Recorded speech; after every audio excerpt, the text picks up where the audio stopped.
So now finally we are going to be starting working on the real life projects that we can make using Python programming language. So in this section we are going to be creating a screenshot application that can take the screenshot of our screen and save it as an image file like PNG, .jpeg or any other format.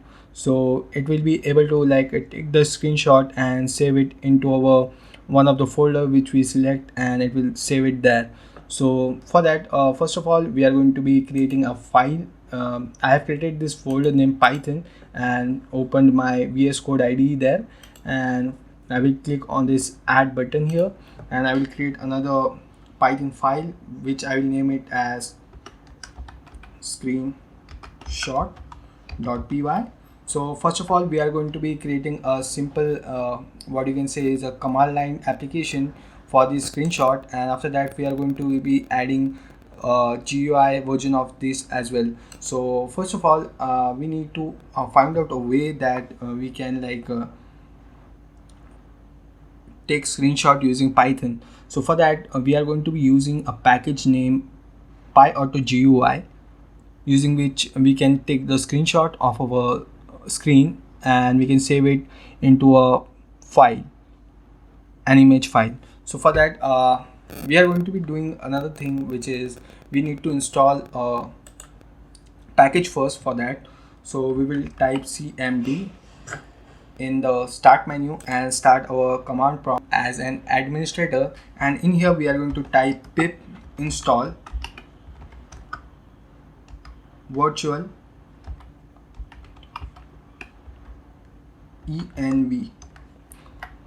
So we are going to be installing this package. So what this package will do is we can create multiple virtual environments for our other Python projects. So there are different dependencies for different projects, and sometimes you require a specific version of the package installed for running that program. So it will help us to create a virtual environment that is totally different from our current environment which we are working on using Python. So the packages which we will install in the virtual environment will be different, and packages which we have installed in the Python right now are different. So let me show you how you can create the virtual environment. So in here we are going to be just doing one thing, that is we will copy the path from here. So I will copy the path from here, and we are going to be doing cd and we are pasting path here. So we are in our Python directory where we have created this screenshot function, and now what we will do is we will type virtual env and what we want to name the virtual environment as. So we will name it as projects env. So it will create a separate Python version for this specific project, so we can use it we can install the packages in this isolated environment, which is this virtual environment which we have created using this virtual env package. So it will be really helpful for the web developers using Python, if you're working on Django or Flask and you need a specific version of Django and Flask, and if your application supports that specific version, so you can use this extension, or what you can say is a library that is in the virtual env, and you can create your separate isolated environment for your Python development. So it is creating some files for us and it is doing its thing, and as you can see we have gotten an pop-up in the VS Code IDE that we have noticed a new virtual environment has been created. Do you want to select it for the workplace folder? So let me just see whether it has. Yeah, so it has successfully created this virtual environment for us. So what we will do is we will select on yes. So it will open a terminal. So if I click on the terminal, so I will click on install here, and as you can see on the terminal that we have into the project environment, and the project environment is activated here, and you can also see the same here, that the project env is like activated right now. So we will select the interpreter here. As you can see, we have selected the project env, and first of all we will be installing a package named PyAutoGUI that has a built-in function that we can use to take screenshots. So what I will do is I will type pip install PyAutoGUI, and I will hit enter, so it will install this package for me. So as you can see, it is downloading the package and installing it on our virtual environment which we have created, which its name is project env. So it will be installing it there, not on our Python version which we have installed on our system. It will be separate isolated environment for this. So let it get installed on our system. Till then we will just import a library which is import time, and we are also going to import PyAutoGUI.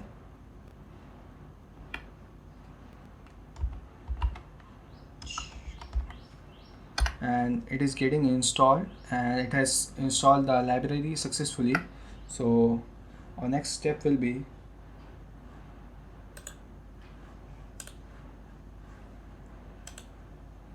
we are going to define a function. First of all, we will create a def screenshot,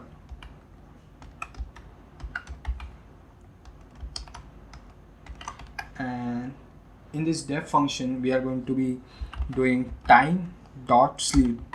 So we are adding this sleep because whenever we call this function, so like we are pressing the button, so it should wait for some time and then click the screenshot of the screen.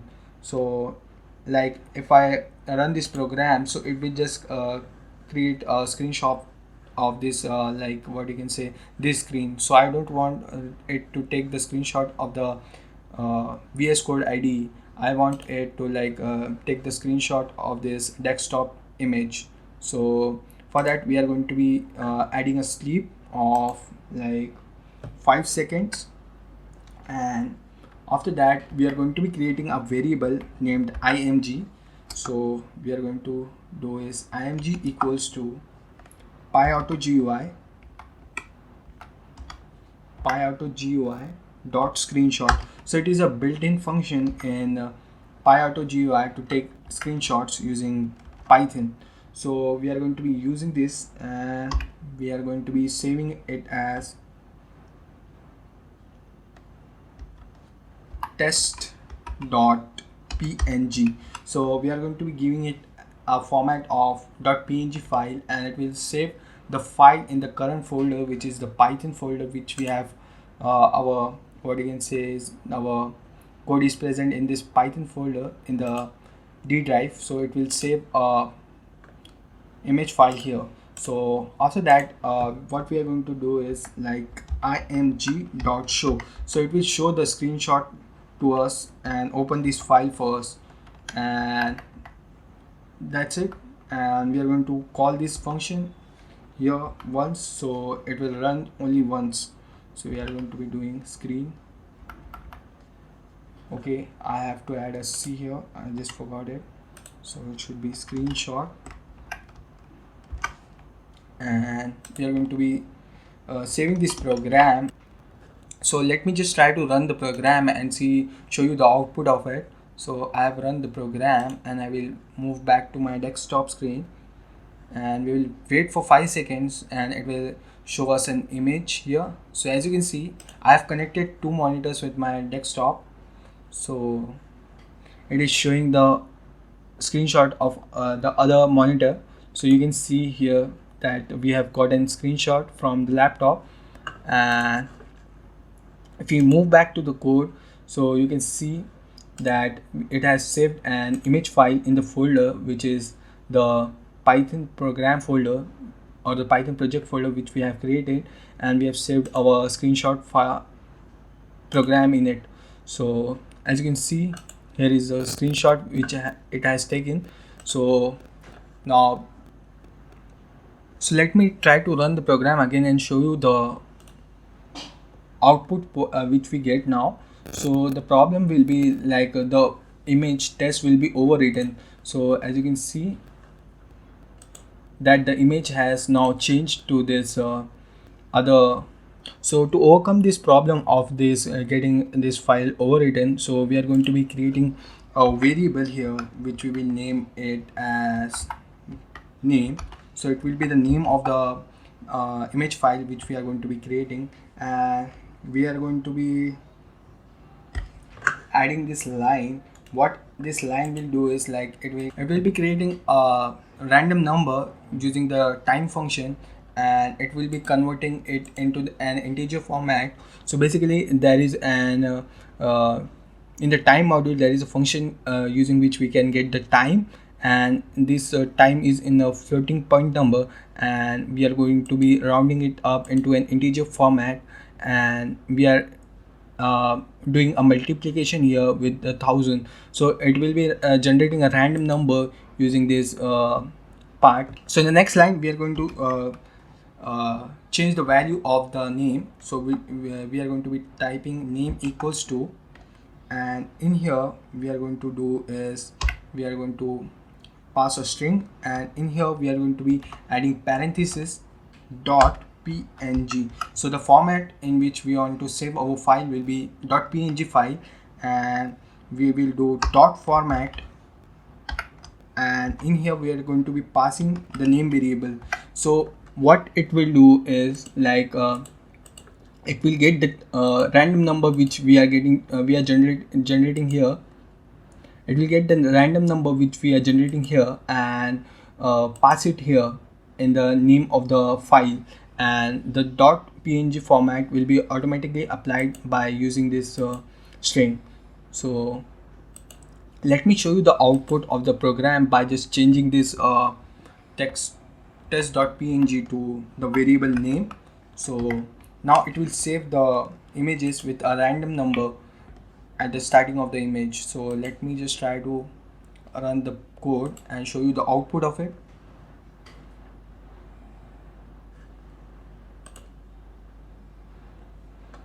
So as you guys can see, we have got a new screenshot with a random number. So let me show you the number of the image. So you can see that it is showing 15, 3 and etc. this number, and it has randomly generated this number using the time and doing some multiplication with it and converting it into an integer format. So now we have solved the issue of getting overwritten of the file. So you can see the test.png file is also available with us, and the other png file is generated using the random numbers. So let me just try to show you again. So let's see if it overrides this file or it creates another file. So let me just try to run it, and let's see whether we get what we get as an output. So as you can see, the screen, it has taken the screenshot and even opened it, and if we check here, so it has created a separate file or a new file, and it has not overwritten the previous file. So we have successfully created this thing, and now what we will do is we will just add a folder name here. So we will create a folder here, and we will name it as screen shots data, and we are going to be copying the path of this and we are going to be pasting it here, and I will just add it like this. So or what we will do is we will use backslash instead of forward slash, and Now what it will do is, if I save this program and run it, so it will save the screenshots in this screenshot data folder. So let me just try to run it, and let's see if it saves the data into the screenshot folder or the screenshot data folder. So as you can see that we have got a screenshot and it has saved the file inside the screenshot data folder. So now we have added this thing as well. So the next session we are going to be adding some buttons and creating a GUI for this screenshot program which we have created, and we are going to be making an GUI based application using this screenshot function. So you can use it anytime you want by launching the application, and you can take the screenshot of your screen. So let's move in the next video of this session.